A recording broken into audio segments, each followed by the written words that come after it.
to a wall of firepower near Kurakhove. Many more vehicles are coming as the war in Ukraine enters a new phase. The Russians are moving on Kurakhove in order to clear a path to the strategic city of Pokrovsk. Russian vehicles come under attack outside Kurakhove. Russian vehicles come under attack outside Kurakhove. Ukrainian Defense Ministry capture. For weeks, the Ukrainian 46th Air Mobile Brigade has been bracing for a powerful Russian attack on its positions in Kurakhove, in the southern part of eastern Ukraine's Donetsk Oblast. On Tuesday, that attack finally came, in the form of at least 14 Russian armored vehicles, many of them laden with infantry.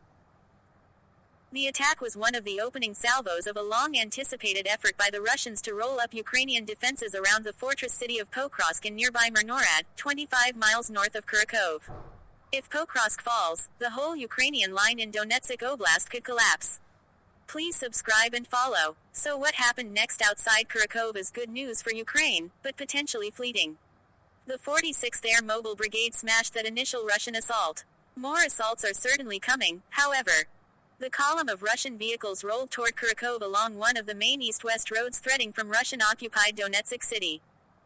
Several miles east of Kurakhove, they ran into a wall of Ukrainian mines, cluster artillery, explosive first-person view drones and anti-tank missiles. The Russian column ground to a fiery halt. Ukrainian drones dropped grenades on Russian troops fleeing the wreckage. "We follow, we see, we burn," crowed General Alexander Syrsky, commander-in-chief of the Ukrainian armed forces. The skill of the Ukrainian soldiers leaves no chance for the Russian invaders. The Russians consistently suffer horrific casualties while assaulting Ukrainian defenses, and yet keep coming. Despite losing more than 1,000 troops who are killed or wounded every day, on average, the Russian military is still recruiting enough fresh troops to make good its losses. It helps that North Korea has sent thousands of its own soldiers to help. The Russians' defeat outside Kurakhove on Tuesday belies their overall progress in the east, and especially in Donetsk. The threat of the collapse of the entire southern front in the Donetsk region, now this is already a reality, Ukrainian journalist Stanislav Asayev warned. The best outcome for the Ukrainians is that Kurakhove holds, slowing the Russians and preserving the defensive zone that protects Pokrovsk from encirclement. The worst outcome is that Kurakhove falls, and the Russians move to besiege Pokrovsk in the weeks before President-elect Donald Trump is inaugurated in the United States.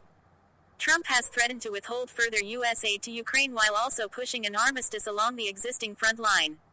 Both would benefit Russia. It's telling that billionaire Trump ally Elon Musk, who has been in regular contact with Russian Pres. Vladimir Putin, joined Trump on a recent call to Ukrainian Pres. Volodymyr Zelensky. It's in Putin's interest to conquer as much of Ukraine as possible as fast as possible before Trump's plan, if it comes to fruition, freezes the front, cementing Moscow's control over any Ukrainian territory currently occupied by Russian forces.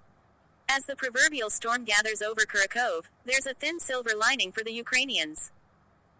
According to the Ukrainian Center for Defense Strategies, the Russians' focus on the axis between Kurakhove and Pokrovsk means they're losing momentum and decreasing activity on all other fronts.